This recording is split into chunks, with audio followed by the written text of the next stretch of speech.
Radio Sucesos 101.7 FM presenta Generación Responsable con María Gracia Acosta y la coproducción de Seminarium, un espacio para abordar y entender la transición energética en Ecuador y el mundo. Muy buenas tardes, amigos, qué gusto acompañarlos nuevamente en otro programa Generación Responsable, producido por Radio Sucesos y Seminarium. Martes 6 de agosto, y hoy quiero darle la bienvenida en primer lugar a Silvana Pastor. Ella es vicepresidente de Administración y Finanzas de Gente Oil.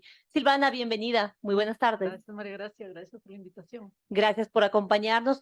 Precisamente quisiéramos conocer y hablar acerca del tema de los hidrocarburos, del tema petrolero. Estamos viendo en los últimos días que hay cambios también, hay fluctuaciones en el precio, eso por decisión, para empezar hablando de lo coyuntural, de la OPEP. La OPEP ha tomado esta determinación de disminuir el tema de la producción de petróleo en el mundo. ¿Cómo nos sienta a nosotros acá en el país, acá en Ecuador? Gracias, María Gracia. Sí, definitivamente nosotros estamos sujetos a esta volatilidad del precio. Es decir, el tema del precio del crudo siempre ha sido un tema geopolítico. Y en ese sentido, hoy por hoy, con tantas coyunturas a nivel mundial, el tema de la guerra, el tema del COVID, de la pandemia que pasamos, el precio ha llegado a niveles bastante altos. Sin embargo, hay que recordar que siempre el precio del crudo tiene ciclos. Es decir, recordará, hace muchos años estuvimos también en niveles por sobre el 100, volvimos a bajar a 20. O sea, cuando miramos en la historia, es cíclico. ¿Qué pasa con el Ecuador? El Ecuador tiene obviamente que ajustarse, tiene un presupuesto que depende prácticamente en el 30% de los ingresos, del precio del crudo, en sus ingresos. Entonces hay que ser muy cautos, ¿no? Hay que ser muy cautos, hay que saber manejar el tema de los costos de producción, sobre todo en la estatal petrolera, y ahí es donde el sector privado puede aportar mucho, en el sentido de la inversión. Ese sería desde el punto de vista del manejo del Ecuador. Justamente estamos a poco de terminar el año.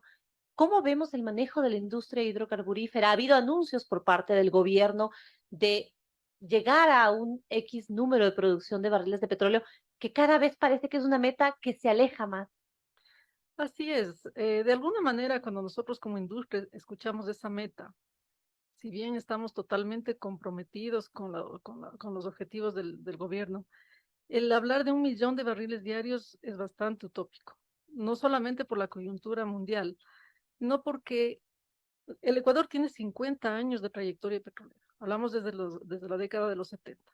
Hemos tenido inversión petrolera de empresas muy grandes, también la estatal, pero nosotros requerimos inversiones que superan los 14.000 millones de dólares para poder duplicar una inversión petrolera, una producción petrolera que hoy está en 414.000 barriles diarios. Hemos decaído en lugar de crecer.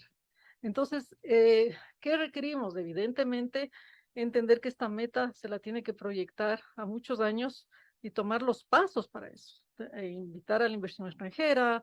La inversión extranjera va a venir con seguridad jurídica, tener esa capacidad de despolitizar un poco el sector para que todas las decisiones que se toman desde el punto de vista de contratación petrolera brinden una seguridad de invitación a las empresas grandes fuera del país a venir al Ecuador y no ir donde nuestro país vecino, Colombia. Nosotros tenemos la posibilidad, hablemos que somos el tercer país con mayores reservas acá en Sudamérica.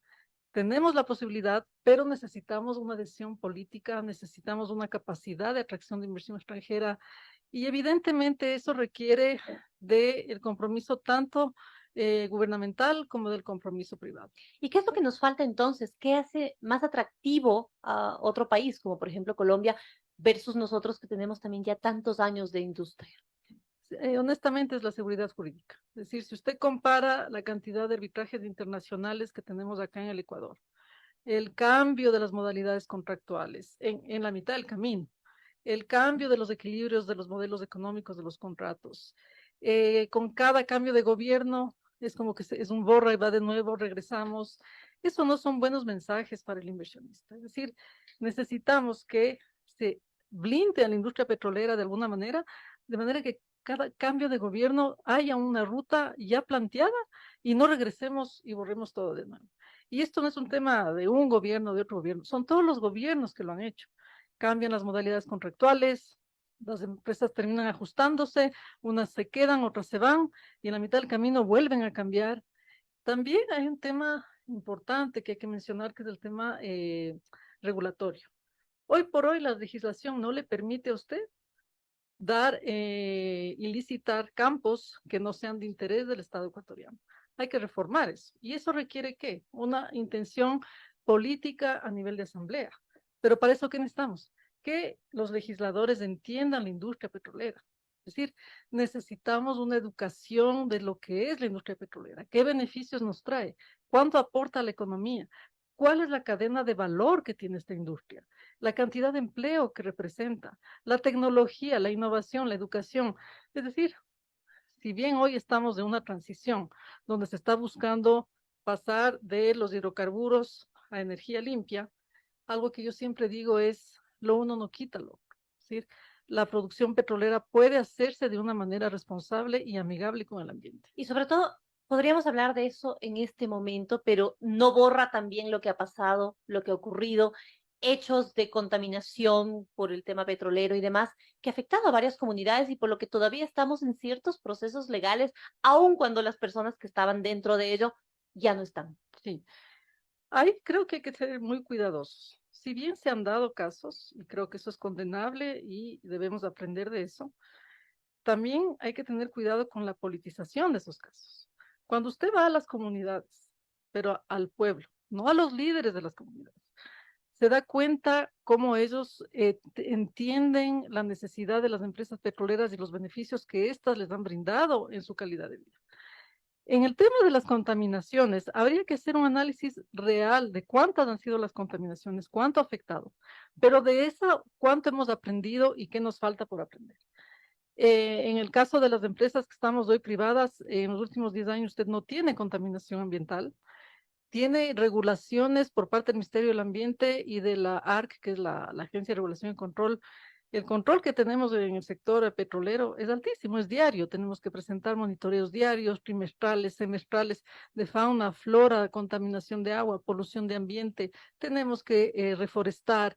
A- en un solo barril que salga, ¿no es cierto?, de la operación, usted tiene que reportar y presentar el plan de contingencia. Es decir, es un tema que habría un poquito que quitar toda esa idea de que es contaminante la industria, conocerla más.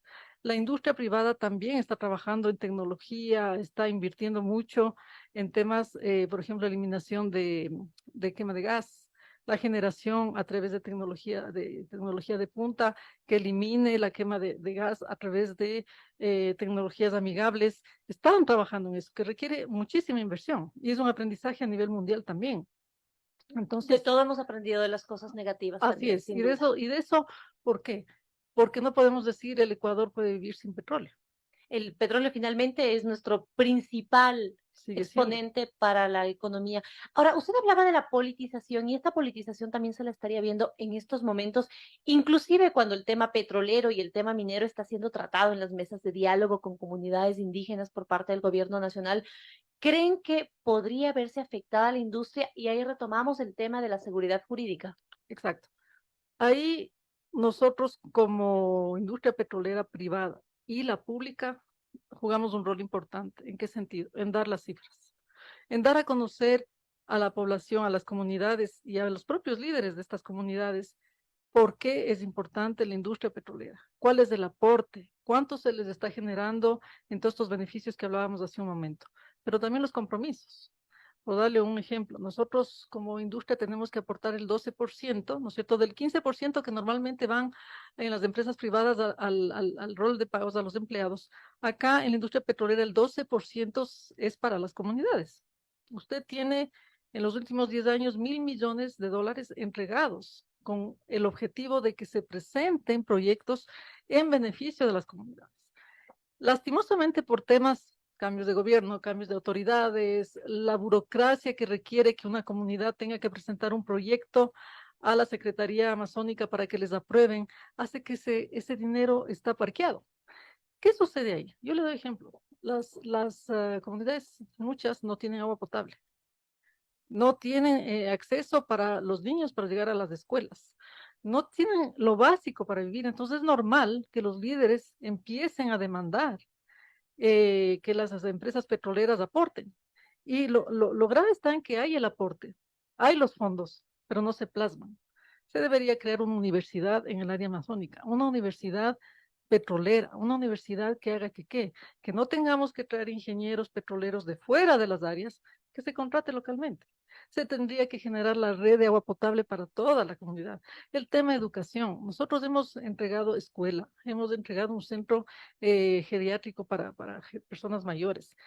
Si bien son temas que le corresponden al Estado, las petroleras, todas, hemos aportado con proyectos que ellos necesitan. Ahí está también el tema de responsabilidad social que tienen las diferentes empresas e industrias y es lo que esperamos que todos lo hagan en el Exacto. país junto con una explotación responsable. Así es. Muchísimas gracias, Silvana. Gracias, Hemos María conversado con Gracia. Silvana Pastor, vicepresidente de Administración y Finanzas de Genteoil. Muchas gracias, María Gracia.